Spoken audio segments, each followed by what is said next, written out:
வணக்கம் மக்களே, இன்றைக்கி நம்ம சேனலில் வெஜிடபிள் க்ரீன் குருமா எப்படி ஈஸியாக வைக்கலாங்கிறத பார்க்கலாம். குருமா வைக்கிறதுக்கு ஒரு க்ரீன் பேஸ்ட் அரைச்சி எடுத்துக்கலாம். ஒரு அரை மூடி தேங்காய், ஒரு அரை கை அளவு புதினா, இன்னொரு அரை கை அளவு மல்லி, இது கூடயே கொஞ்சமாக கருவேப்பில், இது கூடயே கொஞ்சமாக பட்டை கிராம்பு ஏலக்காய், ஒரு 10 பீஸ் அளவுக்கு முந்திரி.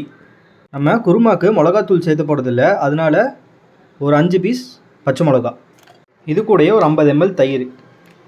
இது தண்ணி ஊற்றி நல்லா ஃபைன் பேஸ்ட்டாக அரைச்சி எடுத்துக்கலாம். இப்போது குருமா வைக்க சட்டி நல்லா சூடானோடனே கொஞ்சமாக ஆயில் ஊற்றிக்கலாம்.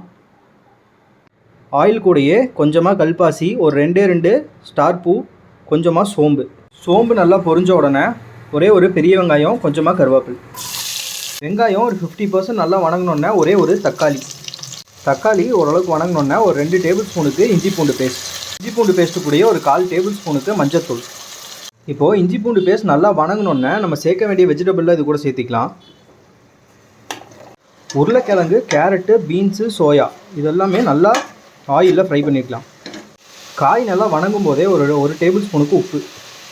காய் ஓரளவுக்கு வணங்கினோடனே நம்ம அரைச்சி வச்சுருக்கிற தேங்காய் பேஸ்ட்டு இது கூட ஊற்றிக்கலாம். இப்போது குருமாக்கு எந்த அளவுக்கு தண்ணி வேணுமோ அந்த அளவுக்கு தண்ணி ஊற்றி நல்லா லூஸ் பண்ணிக்கலாம்.